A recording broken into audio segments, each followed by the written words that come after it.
الحمد لله نحمده ونستعينه ونستغفره ونؤمن به ونتوكل عليه ونعوذ بالله من شرور أنفسنا ومن سيئات أعمالنا من يهده الله فلا مضل له ومن يضلل فلا هادي له ونشهد أن لا إله إلا الله وحده لا شريك له ونشهد أن محمدًا عبده ورسوله صلى الله تعالى عليه وعلى آله وأصحابه وبارك وسلم تسليماً كثيراً كثيراً أما بعد فأعوذ بالله من الشيطان الرجيم بسم الله الرحمن الرحيم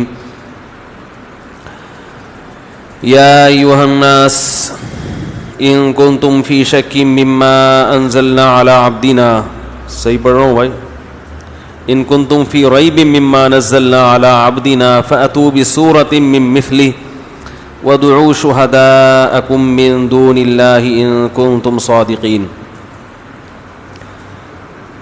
2019 کا رمضان شروع ہو چکا ہے۔ سفر کی وجہ سے تراویح کے بعد کا جو بیانات تھے اس میں ذرا ناغہ ہوا، تو آج انشاءاللہ اس کو ہم دوبارہ شروع کر رہے ہیں اور ترتیب سے انشاءاللہ اس کو جو سلسلہ 15 سال سے میرا خیال ہے یہ چل رہا ہے، تراویح کے بعد میں روزانہ بیان کرتا ہوں، تو وہ سلسلہ انشاءاللہ آج سے دوبارہ شروع کرتے ہیں۔ کل سے انشاءاللہ میں خود تراویح پڑھاؤں گا، آدھی قاری صاحب پڑھائیں گے، آدھی میں پڑھاؤں گا، شروع کی آدھی پھر آدھی میں، ٹھیک ہے نا؟ ٹھیک۔ ویسے تقریباً 10 سال سے تو میں ہی پڑھا رہا ہوں پوری، بلکہ زیادہ ہی ہو گئے۔ اس دفعہ تھوڑا سا اس قاری صاحب کے سے چونکہ شروع بھی کروا چکے ہیں، کسی کو نکالنا بھی اچھا کام نہیں ہے، ٹھیک ہے نا؟ تو آدھی شروع کی 10 یہ پڑھائیں گے اور آخری 10 میں پڑھاؤں گا انشاءاللہ۔ سورہ بقرہ آج ختم کی ہے اور سورہ آل عمران شروع کی ہے۔ رمضان میں جو بیانات ہوتے ہیں تراویح کے بعد، آپ کو اچھے لگے نہ لگے، مجھے بہت اچھے لگتے ہیں، اس لیے کہ اس بیان میں جو مجھے نور محسوس ہوتا ہے وہ پورے سال وہ لطف بیان کرنے میں بھی نہیں آتا۔ میں نے اس پہ غور کیا کہ کیا وجہ ہے، آج میں اس پہ غور کیا کہ کیا وجہ ہے۔ ان بیانات میں مجھے بھی ایک بڑا ایک اطمینان ہوتا ہے، زبان بھی چلتی ہے خوب۔ اس کی وجہ جو مجھے سمجھ میں آئی ہے وہ یہ ہے کہ ایک تو رمضان کا نور ہے، رمضان میں ایک عجیب اللہ کی طرف سے رحمت نازل ہوتی ہے جس کی وجہ سے عبادت میں الگ مزہ آتا ہے انسان کو۔ یہ دیکھو 20 رکعتیں یہ عام دنوں میں پڑھنا بڑا مشکل کام ہے، کوئی کھڑا تو کرے، 2-4 کے بعد کھسک جائیں گے، لیکن کیسے پڑھ لیتے ہیں رمضان میں،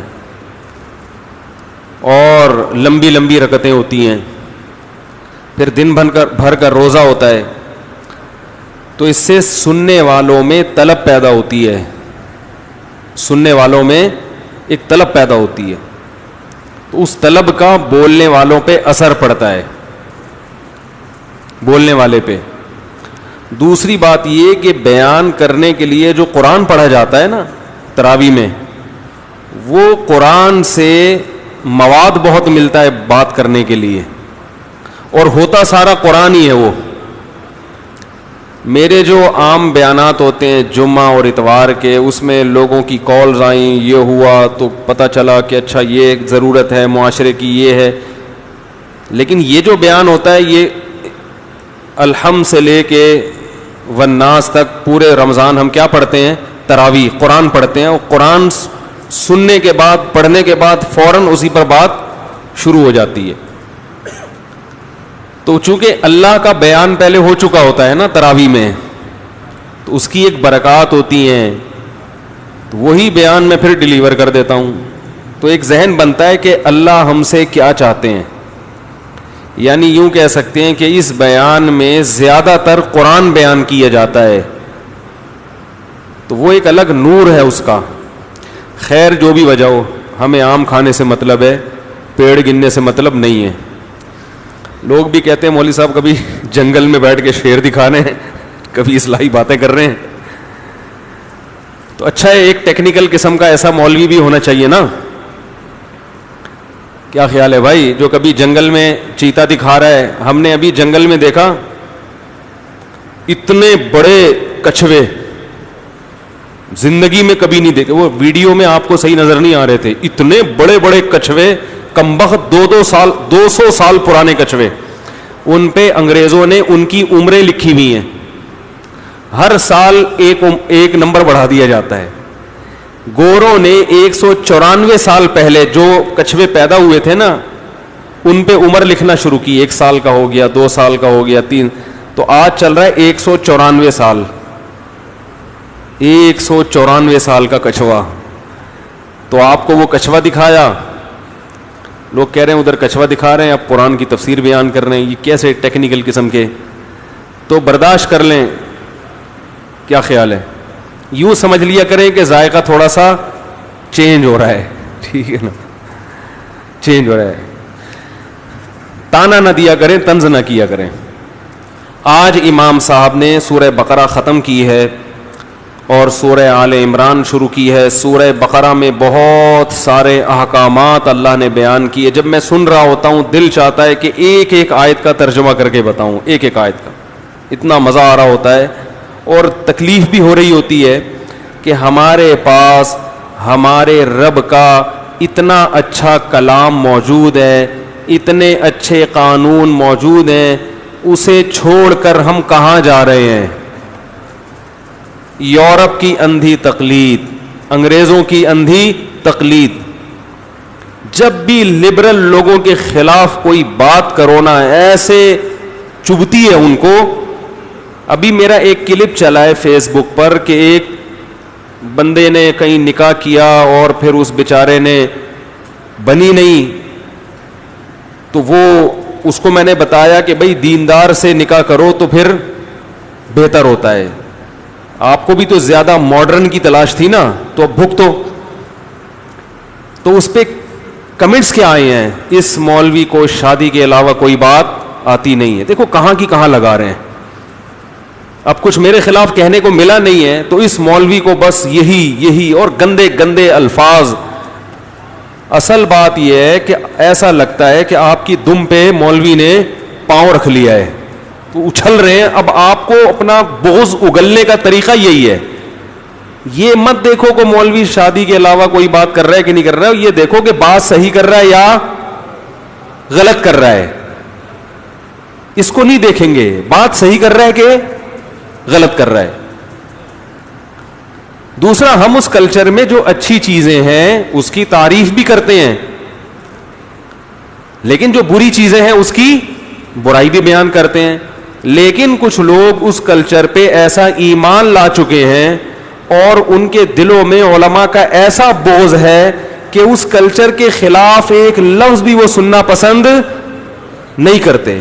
یہ بغض ان کے دلوں میں جو ہوتا ہے نا, وہ فیس بک پہ کمنٹ سے نکل کے آتا ہے سامنے, وہ نکل کے آ رہا ہوتا ہے. یہ ایک آواز گونج رہی ہے یار میرے بھی کانوں میں, اس کو تھوڑا سا صحیح نہیں آ رہی نا, آواز گونج رہی ہے نا, ہے نہیں, کم نہ کریں, گونج کم کریں, اس کا ایکو ویکو ختم کریں. تو وہ ایک دم ایسا مدارس کے خلاف بولنا شروع کر دیں گے, مدرسوں کے خلاف بولنا شروع کر دیں گے. یہ مدرسے ایسے, یہ بات کیا ہو رہی ہے؟ میں اس کلچر میں کوئی برائی ہے وہ بیان کر رہا ہوں تاکہ آپ وہاں رہ کر اس برائی کو ایڈاپٹ نہ کریں. لیکن آپ کہہ رہے مولوی ایسے ہوتے ہیں, مدرسے. موضوع کیا چل رہا ہے اور آپ کس کے پیچھے پڑ گئے؟ ٹھیک ہے, مولویوں کے پیچھے پڑ گئے. تو یہ قرآن کے میں الفاظ ہے نا, وما تخفی صدورہم اکبر. اللہ فرماتے ان کے دلوں میں جو اسلام کے خلاف بغض ہے نا, وہ اس سے بھی زیادہ ہے. وہ بغض اس طرح سے نکلتا ہے. ایک بات خوب اچھی طرح سمجھ لینی چاہیے, لا یجرمنکم شنآن قوم علی الا تعدلوا. اللہ فرماتے ہیں کہ اے ایمان والو, کسی قوم کی دشمنی میں حد سے تجاوز مت کرو. آپ علماء سے دشمنی میں مدرسوں سے دشمنی میں حد سے تجاوز مت کریں. اور یہ تجاوز وہ لوگ کرتے ہیں جو مدرسے ایک دن بھی رہ کر انہوں نے دیکھا نہیں ہوتا, ایک دن بھی نہیں رہے ہوتے. خیر آپ کہیں گے پھر کیا قصے لے کے بیٹھ گئے مولوی صاحب, آج پہلے دن تو کم از کم تو آ رہے ہیں انشاءاللہ اس طرف.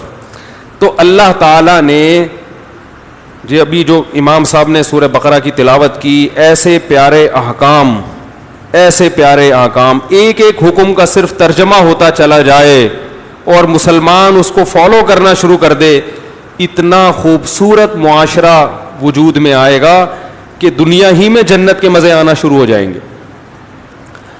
افسوس سب سے زیادہ ہوتا ہے اپنے حکمرانوں پر جو اسمبلیوں میں بیٹھے ہوئے ہیں. اتنی پیاری کتاب کو چھوڑ کر کس کو فالو کر رہے ہیں؟ گوروں کو. دیکھ نہیں رہے ان کے معاشرے کا کیا حشر ہو گیا, یہ ماننے کے لیے تیار بھی نہیں ہے کہ ان کے معاشرے کا حشر نشر ہو گیا. یعنی ایک عجیب بات ہے کہ ایک آدمی ایک چیز کھاتا ہے, غلط دوا کھاتا ہے, اور غلط دوا کھانے سے اس پہ دورے پڑ رہے ہیں.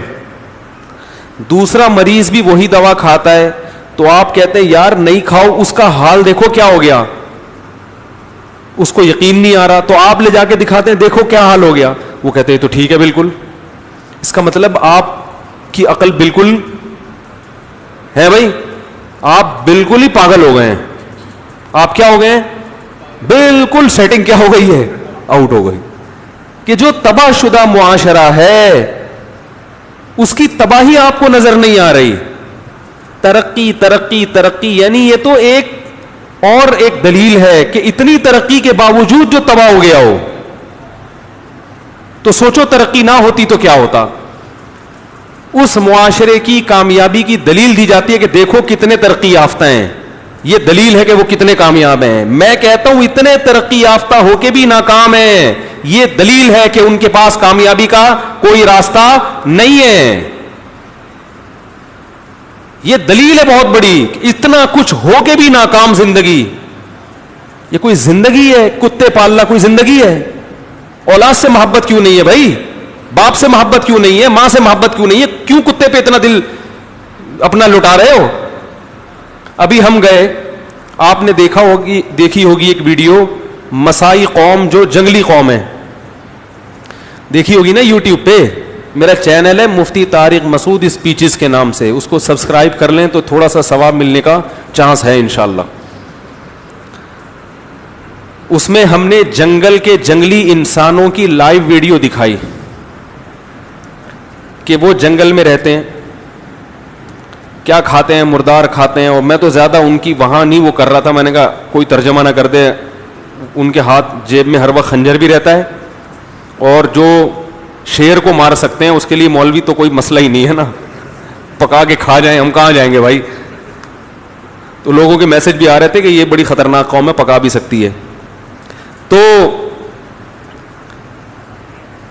ان کے بارے میں کئی لوگوں نے بتایا, بچہ مرنے پر اتنا نہیں روتے جتنا گائے مرنے پہ روتے ہیں. یہ کامیاب زندگی ہے. اب میں کہوں چونکہ ان کے پاس ہزاروں گائے ہیں, معاشی لحاظ سے انتہائی مضبوط ہیں, یہ بڑی زبردست قوم ہے, اور شیر کو مار کے کھاتے ہیں. انسان نہیں ہے. انسان جو خون پی رہا ہے, جو مردار کھا رہا ہے, وہ انسان نہیں ہے. جو گائے کے مرنے پر بچے سے زیادہ رو رہا ہے, وہ انسان نہیں ہے. اب یہ قوم اگر ترقی کر کے پتلون بھی پہن لے گی, لیکن گائے کے ساتھ یہی حال اگر رہے گا تو یہ انسان نہیں کہلائے گی. اس کو ہدایت کی ضرورت ہے. تو جب بھی کوئی ایسی بات ہوتی ہے نا تو ایسا یہ تکلیف ہوتی ہے. میں مانتا ہوں اس معاشرے میں بڑی خوبیاں بھی ہیں, لیکن وہ قانون نے مضبوط کیا ان کو. ہماری قوم اچھی ہے, حکمران اچھے نہیں ہیں ہمارے ساتھ, ان کے حکمران ان کے ساتھ اچھے ہیں, قوم اتنی اچھی نہیں. ان کی حکمرانوں نے تربیت کی ہے ان کی, ہمارے کرپٹ چور اچکے ہیں اور ان کے غلام ہیں. اس لیے اگر یہ ان کی غلامی چھوڑ دیں تو یہ دنیا کے بہترین حکمران ہو جائیں. یہ غلامی نہیں چھوڑنے کے لیے تیار, کیونکہ ایسا مسمرزم ہوا ہے ان کے دماغوں پہ, ایسا جادو کیا ہے کیونکہ 100 سال گورے نے حکومت کی نا ہندوستان پہ, ایسا جادو کر کے گیا ہے کہ وہ ان کو اپنی پتلونیں پکڑا کے گیا ہے, انہی کو صاف کرتے رہنا, اپنے بوٹ دے کر گیا ہے کہ اس سے آگے نکلنے کی کوشش کبھی مت کرنا. تو یہ لگے ہوئے اسی میں لگے ہوئے. ان کو اسلام سمجھ میں آئے گا ہی نہیں جب تک یہ اس غلامی کے طوق سے نکلیں گے نہیں, ان کی سمجھ میں اسلام نہیں آئے گا. تو قرآن اگر پڑھا جائے, کاش سمجھ کے پڑھا جائے, تو ایسے انسان کا دل کھلتا ہے, روشن ہوتا ہے. کیسی پیاری آیتیں ہیں, کیسی پیاری آیت. باپ کے حقوق بیان کیے جا رہے ہیں کچھ آیتوں میں, کہیں ماں کا حق بیان کیا جا رہا ہے, کہیں اللہ پڑوسی کا بیان کر رہے ہیں, اس کا بھی خیال کر. کون کائنات کو بنانے والا, کتنی بڑی بات ہے کہ ہمارا پیدا کرنے والا جس نے اس پوری کائنات کو بنایا اور ہمیں کہہ رہا ہے وَاعْبُدُ اللَّهَ, اللہ کی عبادت کرنی ہے, اس کی عبادت سے بھاگنا نہیں ہے. اس نے پیدا کیا ہے, غیر مسلم اللہ کی عبادت نہیں کرتے. یہ کتنا بڑا عیب ہے, اتنا بڑا عیب کسی کی زندگی میں ہو اور آپ اس قوم کی تعریف کرو کہ یہ ہم سے اچھے ہیں. کیسے اچھے ہو گئے, یہ خدا کے سامنے جھکتے کیوں نہیں ہیں؟ کیا یہ سب چیزیں خود پیدا ہو گئی ہیں؟ کیا کافر اللہ کی نعمتوں سے فائدہ نہیں اٹھاتا؟ کبھی اس کو خیال نہیں آیا کہ جس نے مجھے کھلایا, جو بارشیں برسا رہا ہے, زمین سے تناور درخت پیدا کر کے طرح طرح کی چیزیں پیدا کر رہا ہے, تو یہ کون ہے؟ میں اس کو پہچاننے کی کوشش تو کروں. کیسی عجیب مخلوق, ایک ایک مخلوق اللہ نے ایسے پیدا کی ہے جو بتا رہی ہے کہ مجھے کسی نے بنایا ہے, کسی نے بنایا ہے. ہم نے ابھی جنگل گئے نا, وہاں گورن گورو زیبرا کے بارے میں ایک ماہر تھے ہمارے پاس بیٹھے ہوئے, انہوں نے بتانا شروع کیا کہ اس کے دھاریاں کیوں ہوتی ہیں. زیبرا کے کیا ہوتی ہیں؟ وہ ایک آدمی جنگل گیا نا, بولا گدھے کو سویٹر کس نے پہنا دیا ہے؟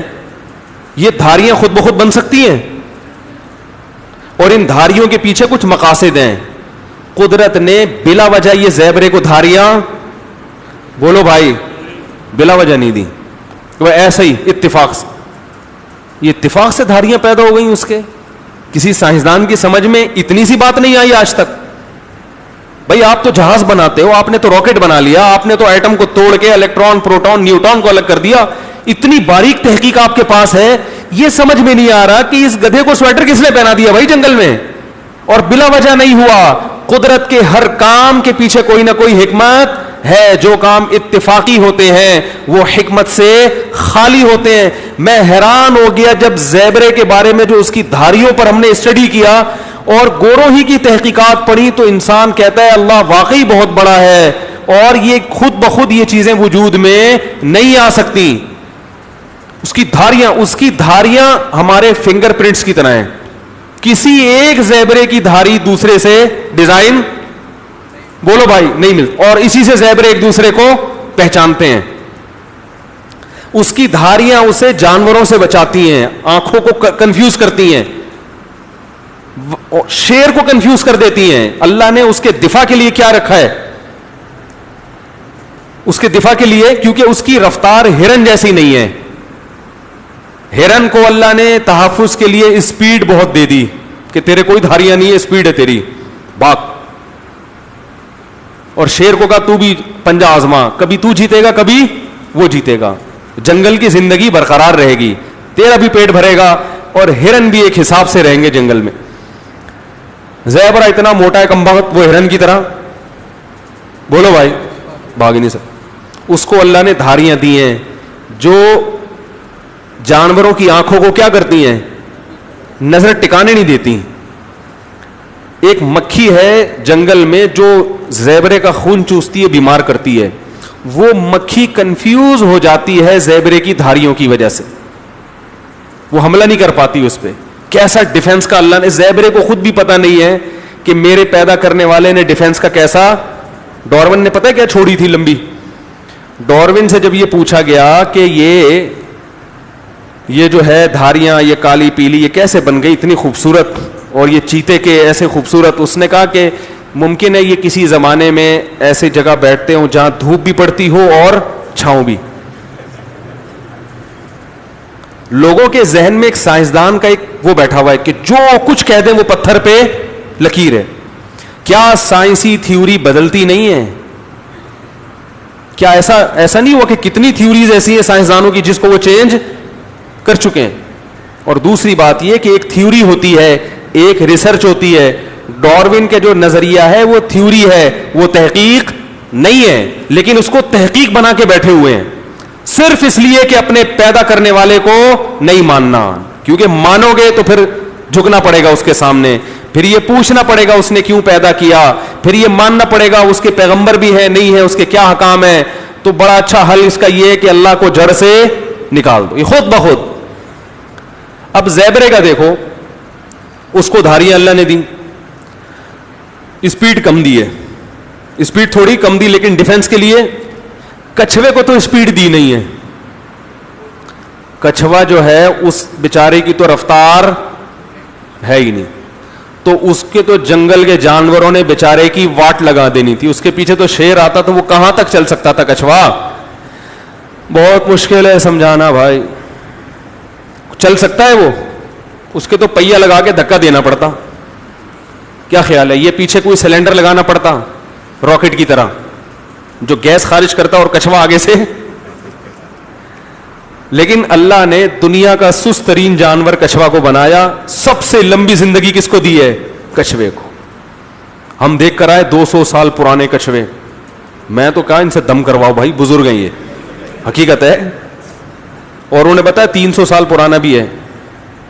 وہ تو اس وقت چونکہ یہ تو شعور بعد میں بیدار ہوا نا انسان میں کہ یار ان کی عمریں لمبی ہوتی ہیں. بہت سے کچھوے ہو سکتا ہے ہوں پرانے ابھی پتہ ہی نہ ہو. وہاں ایک 20 سال کا کچھوا ہم نے دیکھا, میں نے کہا تو بچہ ہے. 200 سال کا 20 سال کا کیا ہے, تو بچہ ہے. تو اب دیکھو کچھوے کی رفتار ہی نہیں ہے, لیکن زندگی سب سے لمبی کس کی؟ کچھوے. کیوں؟ اللہ نے کہا تیری رفتار نہیں ہے تو میں دنیا کو بتانے کے لیے کہ یہ خود سے پیدا نہیں ہوا, اس کے رب کو پتا ہے کہ کس کو پیدا کر رہا ہوں میں, لہذا تجھے میں ڈھال دوں گا جو جنگوں میں فوجی اور مجاہدین کے کام آتی ہے نا.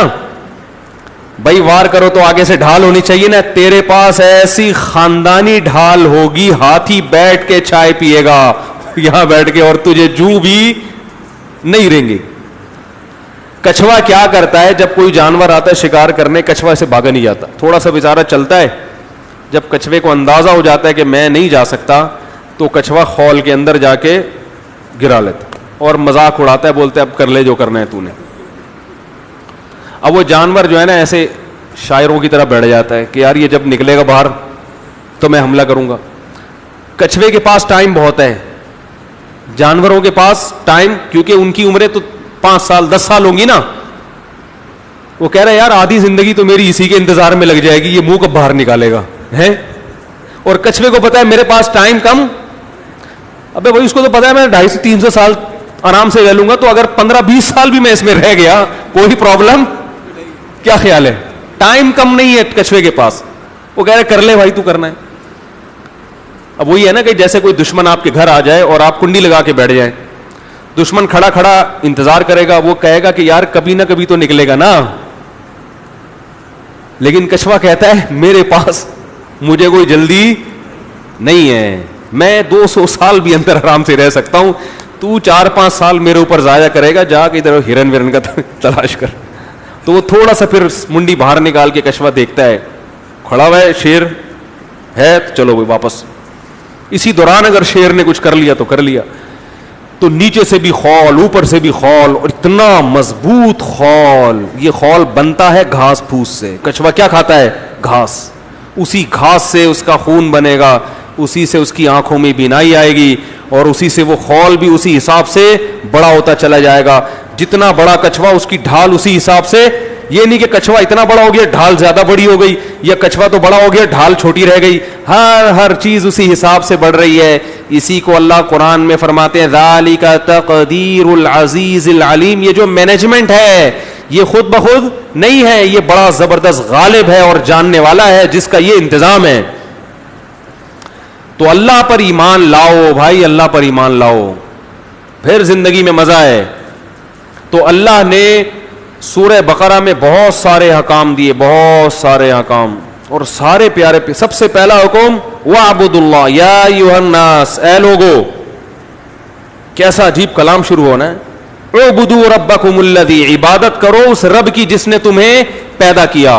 تو کافر کا سب سے بڑا عیب کیا ہے؟ وہ رب کی عبادت کو ضروری نہیں سمجھتا.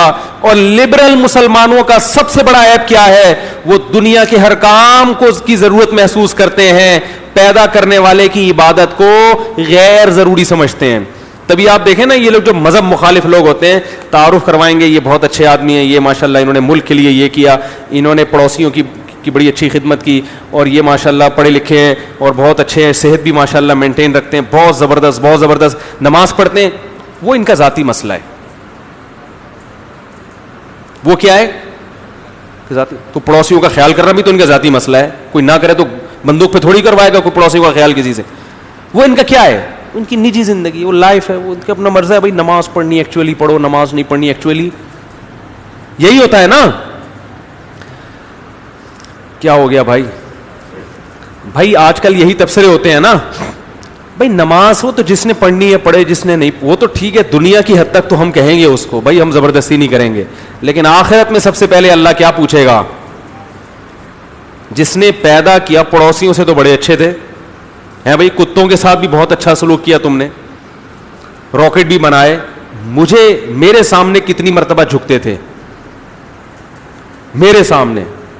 سب سے پہلا حکم کیا ہے اللہ کا؟ وَاعْبُدُوا اللَّهَ. تبھی اللہ قرآن میں اہل جہنم کے بارے میں کیا فرماتے ہیں کہ قَالُوا لَمْ نَكُ مِنَ الْمُصَلِّينَ وَلَمْ نَكُ نُطْعِمُ الْمِسْكِينَ وَكُنَّا نَخُوضُ مَعَ الْخَائِضِينَ. فرمایا جب اہل جہنم میں جائیں گے, حالانکہ ان میں بہت سے ایسے ہوں گے جنہوں نے بڑے اچھے اچھے کام بھی کیے ہوں گے, لیکن جب ان سے پوچھا جائے گا کہ تم جہنم میں کیوں گئے, وہ کہیں گے لَمْ نَكُ مِنَ الْمُصَلِّينَ, ہم نماز بولو بھائی نہیں پڑھتے تھے. کافروں سے سوال ہو رہا ہوگا اور کافر کہیں گے کہ ہم نماز, بولو نا, سوال پہ تو کافر تو نماز کا مکلف ہی نہیں ہے. ارے وہ تو کلمہ پڑھتا ہی نہیں ہے تو نماز کیوں پڑھے گا؟ تو دنیا میں مکلف نہیں ہے, آخرت میں اس سے نماز کا سوال بولو نا ہوگا, سوال ہوگا اس سے نماز کا, حج کا بھی سوال ہوگا اس سے, زکوٰۃ کا بھی سوال ہوگا, تمام عبادتوں کا. علماء کا اس پر اتفاق ہے کہ کافر سے آخرت میں ان تمام عبادتوں کا سوال ہوگا. کیوں؟ یہ سوال پیدا ہوتا ہے نا, کیوں ہوگا بھائی؟ جب وہ ایمان ہی نہیں لایا تو کیوں ہوگا؟ اس لیے سوال ہوگا کہ تمہیں یہ کیوں خیال نہیں آیا کہ ہمارا کوئی رب ہے اور ہمیں اس کی عبادت کرنی ہے. وہ کہہ سکتے ہیں کہ ہمیں تو خیال آیا تھا, لیکن ہمیں یہ بھی خیال آیا کہ اس طریقے سے کیوں کرنی ہے جس طرح سے مسلمان کہہ رہے ہیں. بھائی ہم اخپل طریقے سے کریں گے, آپ کی سمجھ میں نہیں آ رہا تو کافروں کی سمجھ میں کہاں سے آئے گا؟ بھائی وہ کہیں گے ہم کریں گے اپنی مرضی سے, مسلمانوں والے طریقے سے کیوں, نماز کیوں؟ بھائی ہم تو اپنے طریقے سے کریں گے نا, ہم نے مخلوق کو خوش کیا, ہم نے بہت اچھے اخلاق کا مظاہرہ کیا, ہم نے اتنے ٹس بنائے, تو ان چیزوں سے بھی تو اللہ خوش ہوتا ہے نا. مسلمان جو کہتے ہیں کہ نماز ہی پڑھو, یہ والا طریقہ کیوں نہیں آ رہا سمجھ میں؟ بھائی یہ والا طریقہ اس لیے کہ اللہ کہے گا کہ میں نے پیدا کر کے تمہیں چھوڑ دیا. یہ کیسے ممکن ہے؟ جب میں نے پیدا کیا تو میں نے اپنی عبادت کا اور اپنے آپ کو خوش کرنے کا کوئی طریقہ بھی تو بتایا ہوگا. اگر یہ والا طریقہ غلط تھا تو پھر صحیح طریقہ تم بتا دو, دلیل سے, کوئی دلیل سے ثابت کرو کہ یہ والا نہیں وہ والا طریقہ صحیح تھا.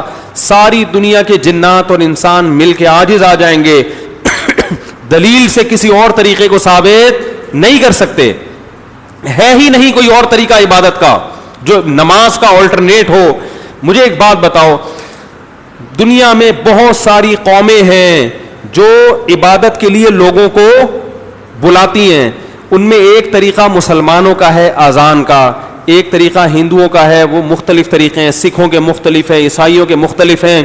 اگر کچھ لوگوں کو بٹھایا جائے جو بالکل نیوٹرل ہو کے فیصلہ کریں کہ بالکل نیوٹرل ہو کے بتاؤ کہ کون سا طریقہ ایسا ہے جس کو فطرت اپیل کرتی ہے اور وہ کہتی ہے گاڈ گفٹڈ ہو سکتا ہے, یہ انسانوں کا بنایا ہوا نہیں ہو سکتا. اللہ کی قسم اگر انسان تعصب سے پاک ہو کر بات کرے گا تو کہے گا صرف اذان ایک ایسا طریقہ ہے جو انسانوں کا بنایا ہوا نہیں ہو سکتا. ایسی چاشنی ہے اس میں. میں برما میں تھا, ہم نے وہاں بدھسٹ کی بھی اذانیں سنی ہیں, نہیں سنی جاتی, کوئی اس میں لذت نہیں ہے, کوئی نور نہیں ہے. اور جب صبح کے وقت اللہ کا نام فضاؤں میں گونجتا ہے, اللہ اکبر اللہ اکبر, کیسا مزہ آتا ہے. یہ تو ہمارے ہاں مؤذنین بیچارے بعض اتنے ٹیڑھی میڑھی اذانیں دیتے ہیں کہ وہ اذان کا سارا نور خراب کر دیتے ہیں. ورنہ اذان اگر تجوید کے ساتھ صحیح طریقے سے دی جائے تو اذان سے زیادہ مٹھاس اللہ نے کسی چیز میں نہیں رکھی. مجھے یاد ہے میں ایک دفعہ ظہر کی اذان دے رہا تھا مدرسے میں. اس وقت ہمارا قیلولے کا ٹائم ہوتا ہے, سب سو رہے ہوتے ہیں, تو میرے ذمہ داری تھی میں اٹھتا تھا پہلے اذان دیتا تھا. تو حضرت نے ہمیں اذان سکھائی تھی بالکل نپی تلی تجوید کے ساتھ, تمیز سے, تمیز سے اذان جسے کہتے ہیں نا, پوری تجوید کے قواعد کے ساتھ. تو مجھے یاد ہے ہمارے حضرت دروازہ کھول کے نیچے آ جاتے تھے. بسا اوقات ایسا ہوتا نیچے آ کے پوری اذان سنتے, ان پر ایک عجیب کیفیت طاری ہوتی تھی. ایک انگریز کو میں نے دیکھا, مسلمان ہوا, ہمارے مدرسے میں آیا, تو جیسے ہی اذان ہوتی تھی نا اس کے چہرے کا رنگ عجیب سا ہو جاتا تھا, ایک دم چپ خاموش. سب سے کہتا تھا اس کو غور سے سنو. میں نے کہا دیکھو اس پہ کتنا اثر ہو رہا ہے اللہ کے نام کا. یہ اگر کسی پہ نہیں ہو رہا نا تو یہ اس کی علامت ہے اس کا دل خراب ہو چکا ہے. کتنا مزہ آتا ہے جب میں فجر میں جو اذان ہے نا اس کا تو الگ ہی نور ہے. یعنی یہ جو خاموشی ہے نا صبح کی, یہ اللہ کا نام اس خاموشی کو توڑتا ہے, اللہ کا نام توڑتا ہے اس خاموشی کو. تو اللہ تعالیٰ قیامت میں کافر سے بھی یہ سوال کریں گے کہ نماز کیوں نہیں پڑھی, میری عبادت کیوں نہیں کری. وہ کہے گا اللہ میں تو اس کو مانتا نہیں تھا. تو اللہ کہے گا کیوں نہیں مانتے تھے, اس میں کیا خرابی تھی. وہ کہے گا یہ محمد صلی اللہ علیہ وسلم نے پیش کی تھی, میں محمد کو نہیں مانتا تھا. اللہ کہیں گے کیوں نہیں مانتے تھے, کیا خرابی تھی ان میں. اگر محمد صلی اللہ علیہ وسلم نہیں تھے تو پھر صحیح کون تھا جس نے اللہ کا دین پہنچایا ہے, کون تھا ان کے مقابلے میں. یہ سارے سوالات کس سے ہوں گے قیامت کے دن, کافر. اور ان لبرل لوگوں سے بھی ہوں گے جو نماز نہیں پڑھتے مگر نماز پڑھنے کو ضروری بھی نہیں سمجھتے. کچھ مسلمان ایسے ہیں جو پڑھتے نہیں ہیں مگر اپنے آپ کو گناہگار سمجھتے ہیں کہ اللہ ہمیں توفیق دے, نمازیوں پہ فخر کرتے ہیں. لیکن ایک طبقہ مسلمانوں میں ایسا پیدا ہو چکا ہے بہت بڑے پیمانے پر جس کی نظر میں نماز روزے کی کوئی اہمیت نہیں ہے. کہتے ہیں بس, ایک صاحب مجھے ملے کہنے لگے بس اس زمانے میں انسان کو اچھا انسان بننے کی ضرورت ہے, مذہب کی اتنی کوئی ویلیو نہیں ہے. اچھے انسان بن جاؤ, اچھے مسلمان کیا ہوتا ہے, اچھا ہندو کیا ہوتا ہے, اچھا سکھ کیا ہوتا ہے, بس اچھا انسان بن جاؤ. میں نے کہا جب تک اچھا مسلمان نہ بنو اچھا انسان بننا ممکن, بولو بھائی, نہیں. کہیں کیوں بھائی. کہہ رہے ہیں میں اپنی بیوی بچوں سے اچھا سلوک کرتا ہوں, میرے پڑوسی مجھ سے خوش ہیں, میں ملک کے لیے بڑی خدمت کر رہا ہوں, تو بس یہی تو ہے اچھا انسان. میں نے کہا اللہ کہاں گیا ہے, اللہ کہاں گیا بھائی. یہ ملک تمہیں کھلاتا ہے, آپ کہہ سکتے ہیں ملک ہمیں کھلاتا ہے, لیکن اس ملک کو کون کھلا رہا ہے. اگر ملک میں قحط پڑ جائے تو ملک کھلائے گا, بولو نا کیا ہو گیا بھائی. ملک میں قحط پڑ جائے ملک کھلائے گا. سب سے پہلے اسی ملک سے ہجرت کرو گے, حکمران کھلائیں گے. حکمرانوں نے تو ہم سے جتنا کھایا ہے نا, ہم سے جتنا کھایا ہے وہی لوٹا دیں تو ہم سونے کے نوالے کھانا شروع کر دیں گے. تو جس نے بنایا, جو پیدا کرنے والا ہے, وہ ان کی ڈکشنری میں ہے ہی نہیں. تو ہم جب اللہ کا کلام سنتے ہیں تو سمجھ میں آیا اچھا انسان اور اچھا مسلمان. بھائی اچھا انسان بننا ممکن نہیں ہے جب تک اچھا مسلمان نہ بنو. ہاں میں یہ مانتا ہوں کہ صرف مسلمان بننا کافی نہیں ہے بلکہ پورے اسلام کو فالو کرنا ضروری ہے.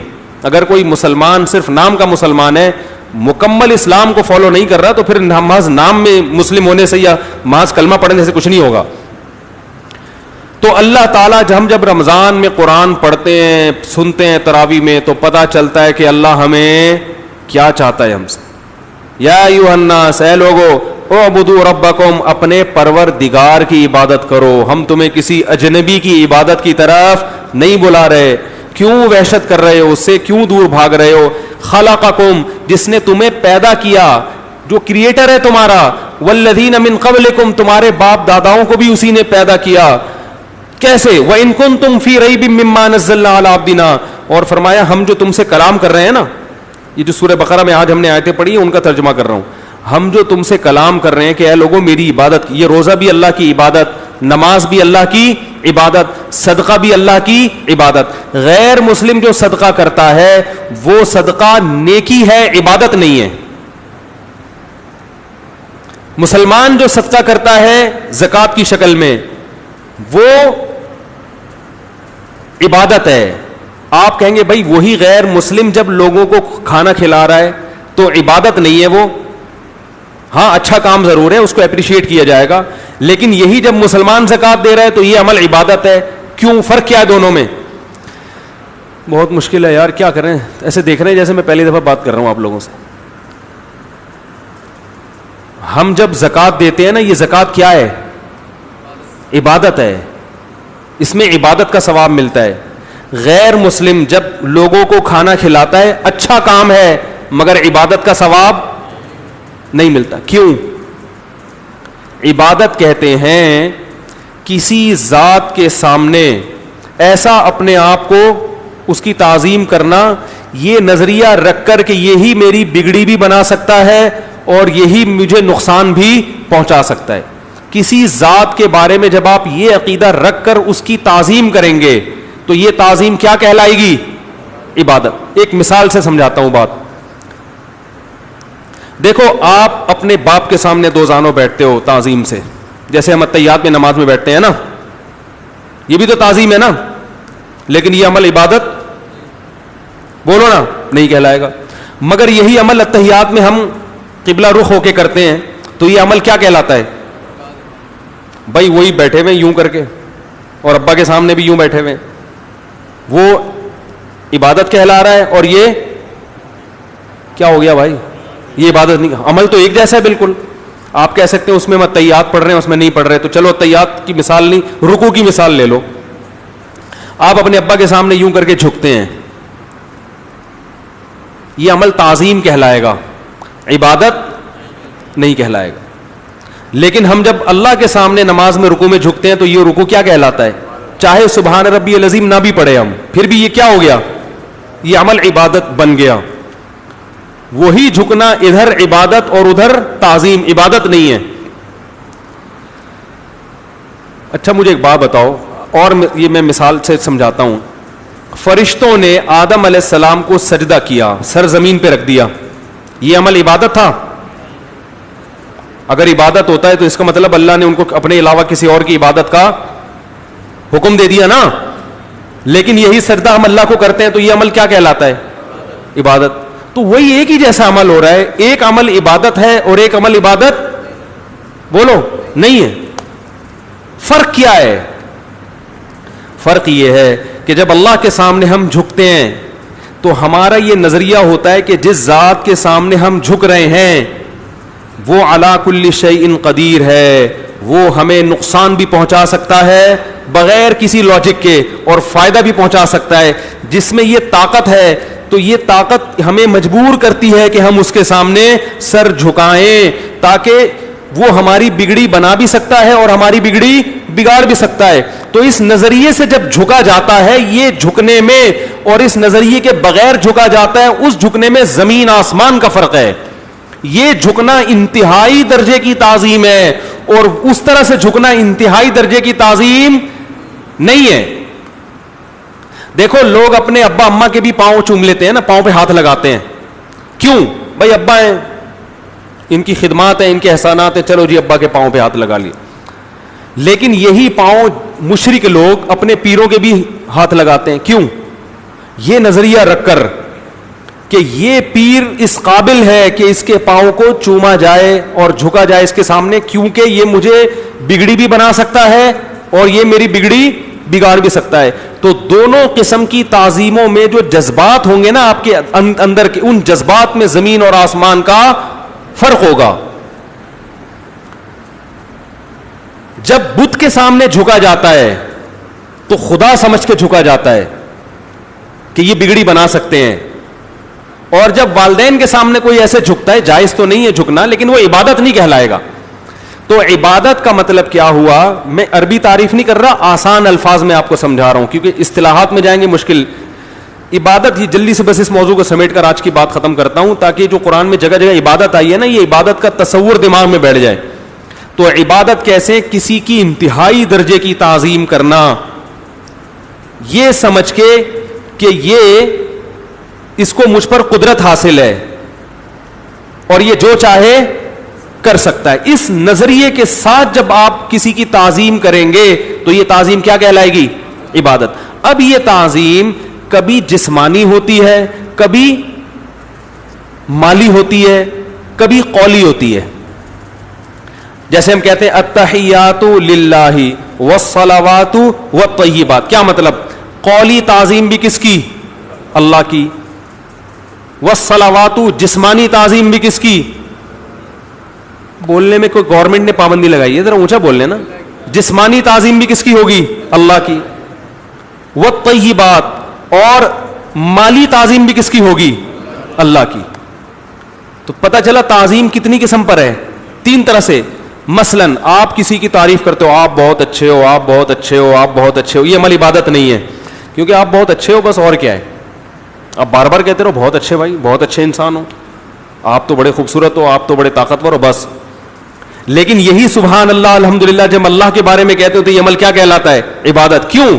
ہم اللہ کی زبان سے تعظیم کر رہے ہیں, یہ نظریہ رکھ کر کہ وہ ہماری بگڑی بنا بھی سکتا ہے اور ہماری بگڑی بگاڑ بھی سکتا ہے, اور ہر چیز پر طاقت اور قدرت ہے. یہ نظریہ ذہن میں رکھ کر جب اللہ کی تعریف کی جائے گی تو یہ عمل کیا کہلائے گا؟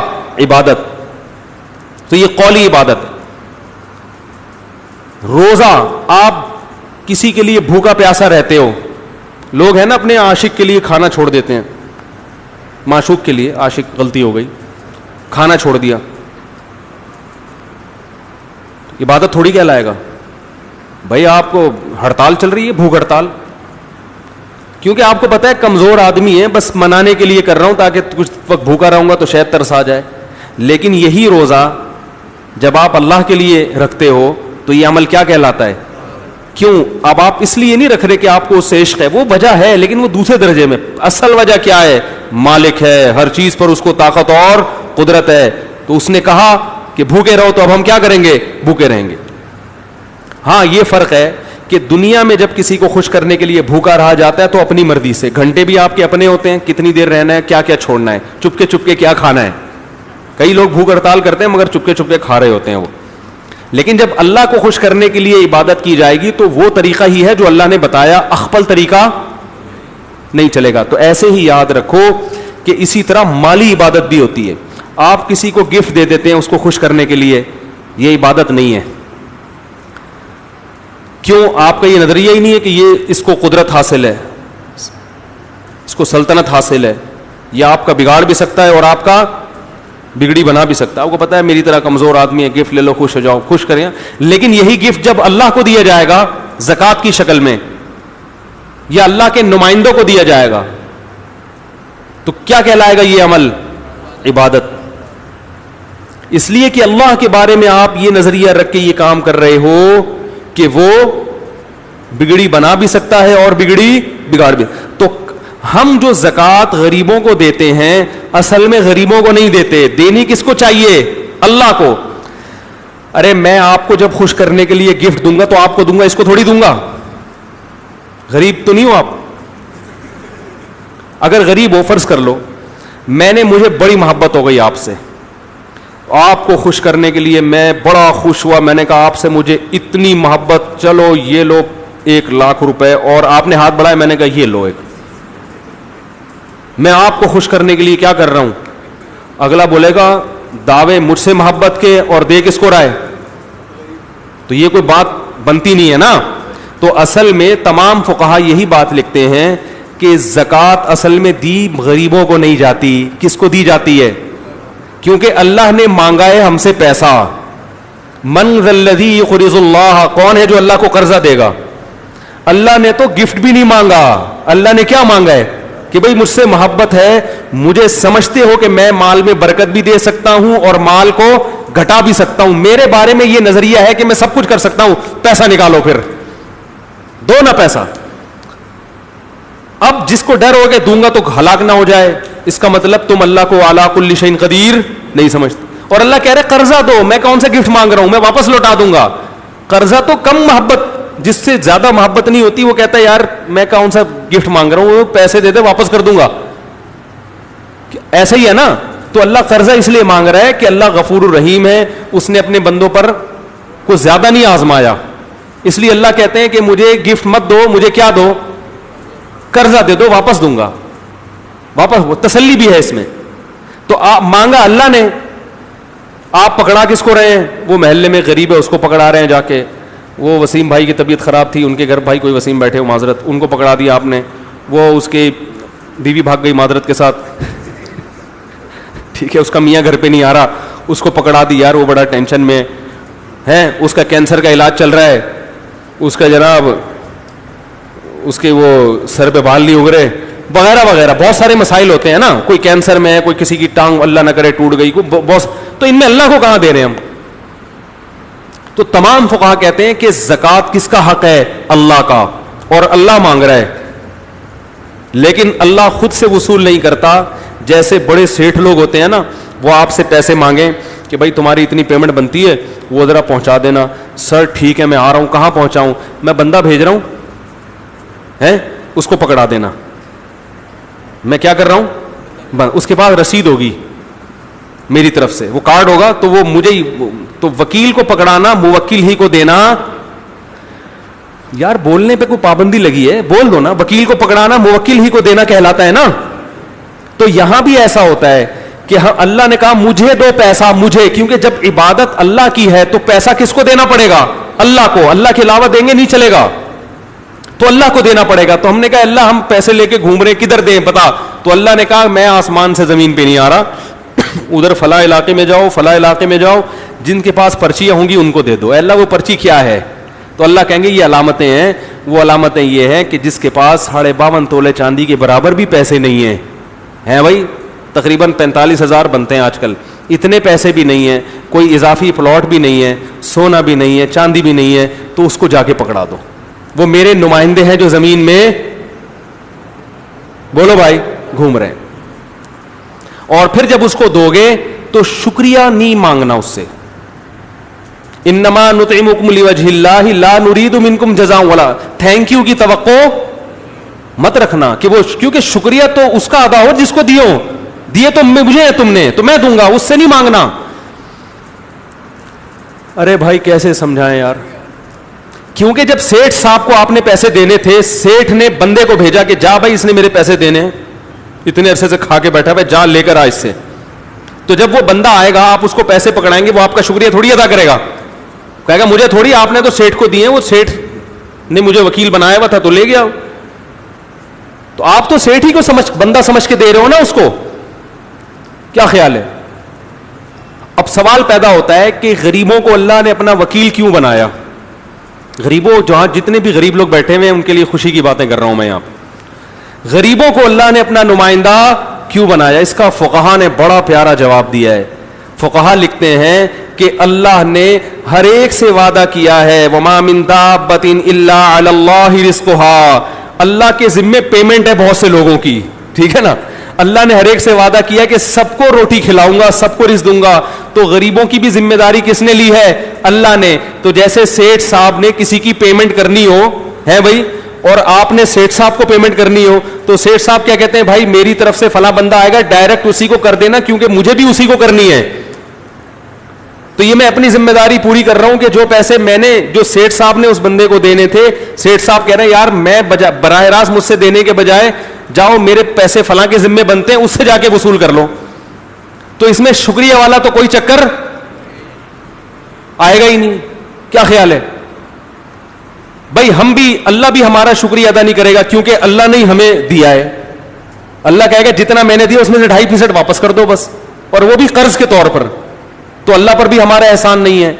اور اس غریب پر بھی احسان نہیں, کیونکہ اس کو تو اللہ نے کھلانا تھا, تو اللہ کے ذمے جو رقم اس کی بنتی تھی اللہ نے براہ راست دینے کے بجائے اللہ نے ہم سے کہا کہ تم نے جو پیسے مجھے دینے تھے تو میرا ایک قرض خواہ ہے اس کو جا کے ڈائریکٹ پکڑا دو. تو اس لیے کسی غریب کو بھی اس میں زکوٰۃ میں آپ کا شکریہ ادا نہیں کرنا, نہ آپ نے اس سے شکریہ لینا ہے, کیونکہ جو آپ کی پیمنٹ تھی جو آپ نے اللہ کو کرنی تھی تو اللہ آپ کو کہہ رہا ہے اس کو دے دو جس کو اللہ نے پیمنٹ دینی ہے. تو یہ ساری چیزیں زکوٰۃ میں ہوتی ہیں, غیر مسلم اس پورے پروسیس سے ناواقف, لہذا غیر مسلم جب کسی انسان پہ خرچ کرے گا تو یہ عمل انسانوں کے لیے گفٹ کہلائے گا, انسانوں کی خیر خواہی کہلائے گا, یہ عمل اللہ کی عبادت نہیں کہلائے گا. اب آئی سمجھ میں کہ نہیں آئی؟ یہ عمل اللہ کی عبادت دو وجہ سے, نمبر ایک غیر مسلم کا یہ تصور نہیں ہوتا کہ میں اس ذات کے لیے کر رہا ہوں کہ میں اگر نہ کروں تو وہ مجھے نقصان پہنچا سکتا ہے, کروں تو وہ مجھے فائدہ پہنچا سکتا ہے, ایک یہ تصور نہیں ہوتا. دوسرا اس کے ذہن میں یہ تصور ہی نہیں ہوتا کہ میں اللہ کو دے رہا ہوں, وہ سمجھتا ہے میں اللہ کی مخلوق کو دے رہا ہوں. کیا خیال ہے؟ تبھی وہ دنیا میں بتائے گا بھی دیکھو بھائی ہاں آج ہم نے اتنے ٹرسٹ بنائے, آج ہم نے اتنا غریبوں کو کھلایا, ہم نے یہ کیا, ہم نے یہ کیا, ہم نے یہ کیا. مسلمان یہ کام کر نہیں سکتا, ترغیب دینے کے لیے تو کر سکتا ہے تاکہ لوگ بھی کنجوس لوگ دیکھیں اور زکوٰۃ نکالیں, لیکن یہ بتانے کے لیے کہ میں نے قوم پر احسان کیا یہ بتانے کے لیے نہیں کر سکتا, کیونکہ آپ نے اگر ہدیہ گفٹ دیا ہے تو اللہ کو دیا ہے, تو اللہ پہ کون احسان جتلا سکتا ہے کہ آج میں نے اللہ کو اتنے پیسے دیے. اللہ پہ اس لیے احسان نہیں جلا سکتے کہ اللہ کہے گا کہ بھائی تم نے مجھے دیے تو کون سا خود کما کے دیے, یہ بھی تو میں نے ہی دیے تھے نا, اور جتنا پیسہ میں نے تمہیں دیا اس میں سے سارا تمہارے پاس چھوڑ دیا, صرف 2.5% لیا, باقی سارا تمہارے پاس چھوڑ دیا میں نے, تو ابھی بھی میں نے احسان کیا تمہارے اوپر. تو اس لیے زکوٰۃ عبادت ہے, اور غیر مسلم جو صدقات کرتے ہیں وہ اچھا کام ضرور ہے مگر وہ عبادت نہیں ہے. قیامت کے دن عبادت کا ثواب ملے گا, اچھے کاموں کا ثواب دنیا میں ہی مل جاتا ہے. قیامت میں اللہ صرف ان لوگوں کو جنہوں نے اللہ کے لیے کیا کیا ہے, بس اللہ کے لیے کچھ کیا ہے تو ٹھیک ہے, اللہ کے لیے نہیں کیا تو جن کے لیے کیا ہے ان سے شکریہ بھی لو, ان کو احسان بھی جتلاؤ, اور ان کی نظروں میں تمہاری عزت بھی بنے گی. بس اتنا کیا ہے کافی ہے. لوگ کہیں گے ایک اچھا انسان تھا, غریبوں کو کھلایا کرتا تھا, دنیا سے چلا گیا, کاش نہ جاتا تو اچھا ہوتا, بس اتنا ثواب ملے گا. تو آخرت میں ثواب کس چیز عمل کا ملتا ہے؟ عبادت کا. تو قرآن میں جو آج امام صاحب نے, قاری صاحب نے, کل سے میں پڑھوں گا انشاءاللہ, تو قاری صاحب نے جو تلاوت کیا, یا ایھا الناس اعبدوا, اے لوگو اللہ کی کیا کرو, عبادت کرو اللہ کی. تو پتہ چلا کہ ہم اگر صدقہ و خیرات بھی کرتے ہیں تو وہ کس کے لیے؟ اللہ کی عبادت کرنے کے لیے, اللہ کا غلام سمجھ کے اپنے آپ کو. عبادت نہیں ہوتا ہے کہ آپ اپنے آپ کو بالکل مجبور سمجھتے ہیں, غلام سمجھتے ہیں کہ میری اس کے سامنے چل ہی نہیں سکتی بالکل بھی, تو اللہ نے کہہ دیا تو اب ہماری اللہ کے سامنے چل ہی نہیں سکتی. تو اللہ سے دعا ہے کہ اللہ ہمیں اس رمضان میں عبادت پر لے آئے. تو نماز بھی عبادت, وہ بھی کرنی ہے ہم نے, روزہ بھی عبادت, بولو بھائی وہ بھی رکھنا ہے. آج ایک صاحب ملے اچھے بھلے ماشاءاللہ نیک آدمی, اچھے خاصے ہٹے کٹے لوگ یار روزے چھوڑ رہے ہیں, اچھے خاصے ہٹے کٹے لوگ. آج اصل میں ایکچولی یہ تھا, آج یوں تھا, آج فلانا تھا, ڈمکانا تھا.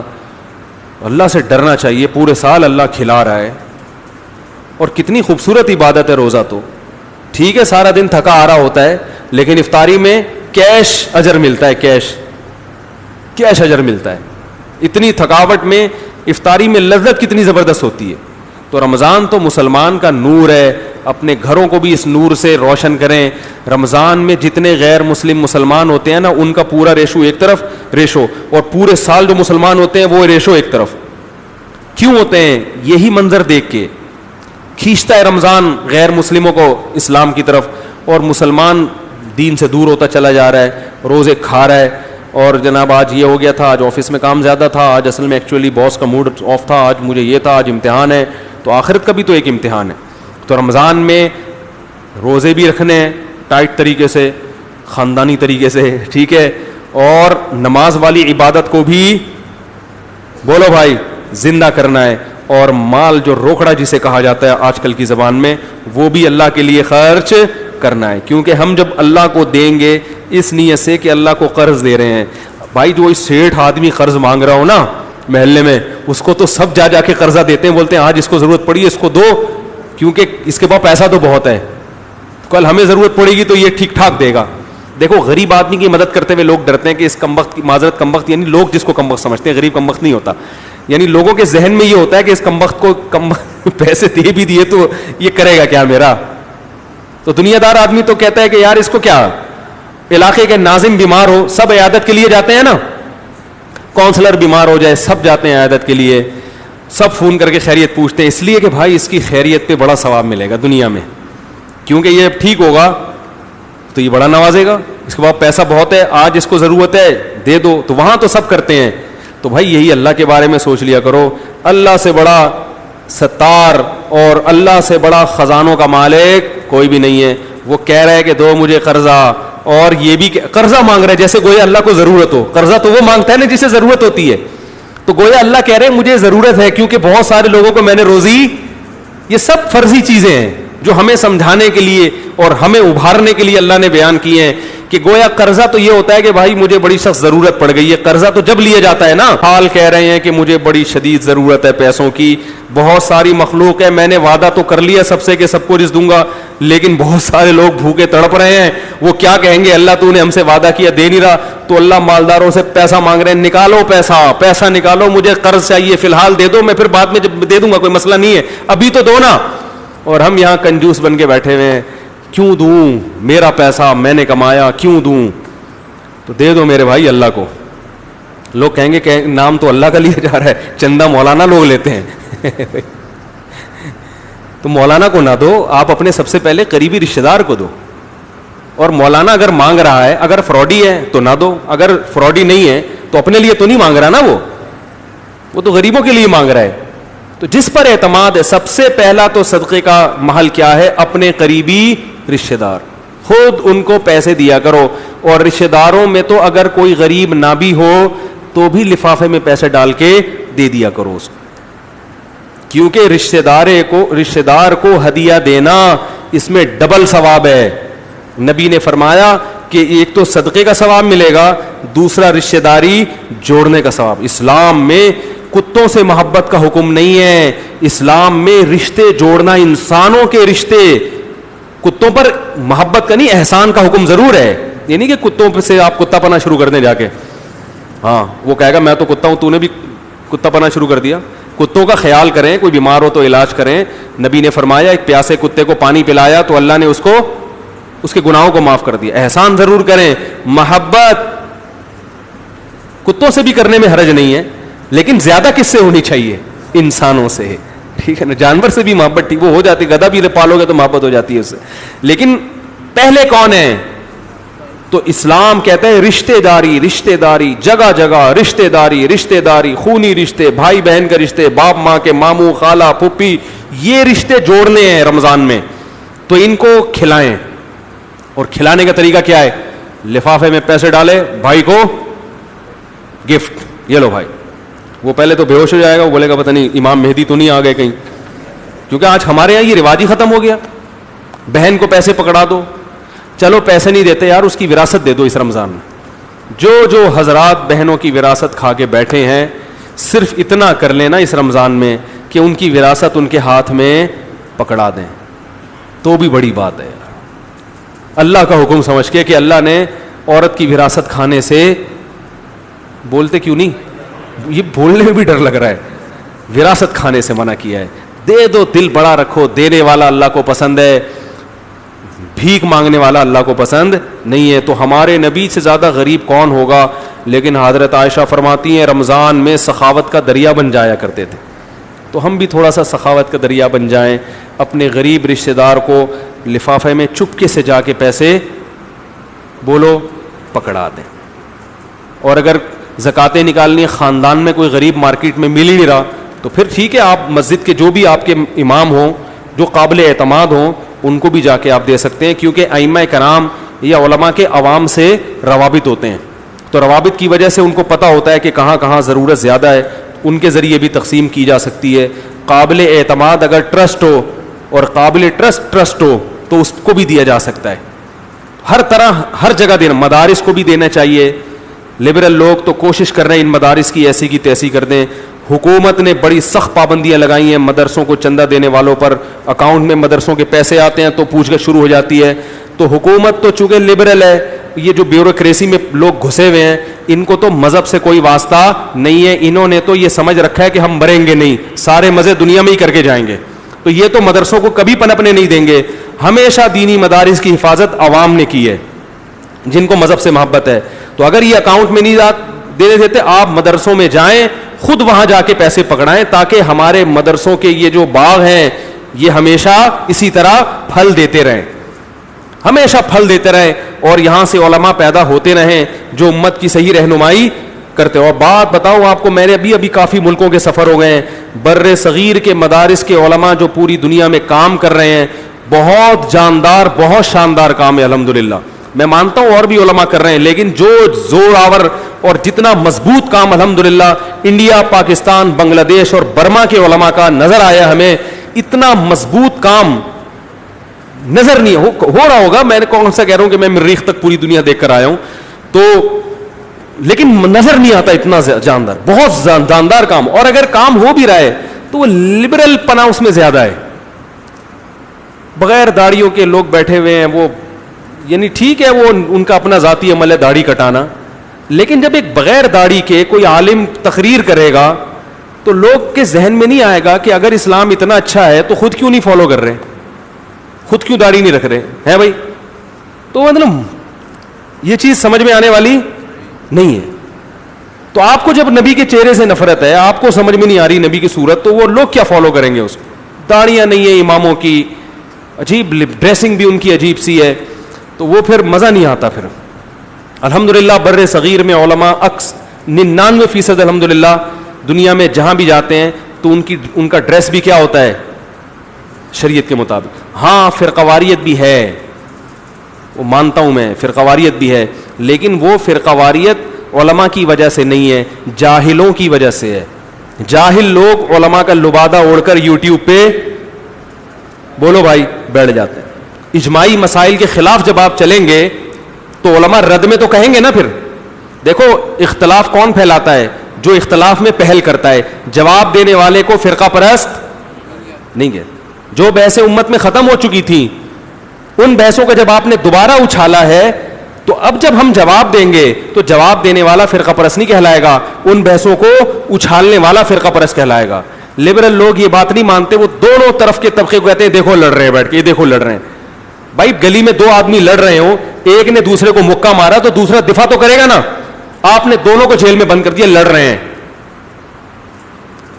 کسی لبرل آدمی کو کوئی باہر گلی میں مل جائے اور آ کے 2-4 مکے لگائے تو یہ گالیاں بھی دے گا نا جواب میں, لڑے گا بھی.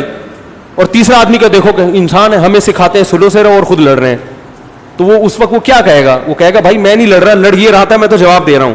تو یاد رکھو اسی طرح مذہب کے نام پہ یوٹیوب پہ فیس بک پہ کچھ لوگوں نے اجماع امت سے لوگوں کو ہٹانا شروع کر دیا, ائمہ مجتہدین سے بدگمان کرنا شروع کر دیا, لوگوں کا یہ ذہن بنانا شروع کر دیا امام ابو حنیفہ, امام مالک, امام شافعی, امام احمد حنبل یہ لوگ معاذ اللہ کچھ بھی نہیں تھے, قرآن و حدیث ہم نے سمجھائے. پوری امت کا اعتماد ان پہ سے ختم ہو رہا ہے. تو جو مولوی بیچارہ دفاع میں بات کہے گا فرقہ پرست اس کو نہیں کہا جائے گا, وہ تو امت کے اصل کی طرف لے کر آ رہا ہے آپ کو. جو اجماع امت سے ہٹائے گا فرقہ پرست اس کو کہیں گے. تو یہ جو مذہب مخالف لوگ ہیں نا, ان کو یہی چیز نظر آتی ہے کہ دیکھو وہ جواب دیتا ہے تو یہ جواب دیتا ہے, تو دونوں کو غلط کہتے ہیں, کیونکہ انہوں نے مذہب کو فالو کرنا ہے ہی نہیں. جس نے دین کو فالو کرنا ہوتا ہے وہ اس فرقواریت سے متاثر نہیں ہوتا, وہ چلتا ہے, وہ داڑیاں بھی رکھ رہے ہیں, وہ نمازوں کی طرف بھی آ رہے ہیں. تبلیغی جماعت دیکھو نا, پوری دنیا میں جہاں جہاں بھی جاؤ نا, ہر پہاڑ پہ تبلیغ والے پہنچے ہیں, وہ تو اس فرقواریت سے متاثر وہ ہوئے کیا, ان کو دین کی اہمیت تھی, انہوں نے کہا بھائی جو یہ تمہارا مسئلہ ہے ذاتی. تو جس کو مذہب سے دشمنی ہے نا اس کو تو مذہب کے خلاف موقع چاہیے, تو اس کو مولوی لڑتے ہوئے بھی نظر آئیں گے, اور جن کو دشمنی نہیں ہے جو چاہتے ہیں ان کو صحیح مولوی بھی انشاءاللہ نظر آ جائیں گے. ہاں جو تماشے دیکھنے کے لیے بیٹھے ہوئے ہیں یوٹیوب پہ اور ان کا مقصد صرف تماشے ہے, نہ ان کی عبادت میں جان ہے, نہ ان کو کوئی جو ہے نا اللہ کی عبادت سے کوئی اللہ کا قرب حاصل کرنا ہے، نہ ان کو ذکر کی لذت حاصل ہے، نہ ان کو قرآن کی لذت اللہ نے عطا فرمائی ہے، وہ ان بکھیڑوں میں سے متاثر بھی ہوتے ہیں اور پھر اعتراضات بھی کرتے ہیں. اللہ سے دعا ہے اللہ اس رمضان کو ہمارے حق میں خیر اور برکت کا ذریعہ بنائے، اور ہمیں 3 کام رمضان میں کرنے، پھر میں اگلے بیان میں انشاءاللہ بتاؤں گا. ایک نمازوں کی کثرت، 4 کام. نمبر 2 دعا کی کثرت، نمبر 3 تلاوت کی کثرت، اور نمبر 4 صدقات و خیرات کی کثرت. 4 کام یاد رہیں گے، نماز کی کثرت، تلاوت کی کثرت، دعا کی کثرت اور صدقات. یہ چاروں چیزیں رمضان میں قرآن و سنت سے ثابت ہے کہ ان چاروں کو زیادہ کرنا ہے. اللہ سمجھنے کی عمل کی توفیق عطا فرمائے. سبحانک اللہم و بحمدک، نشہد ان لا الہ الا انت، نستغفرک.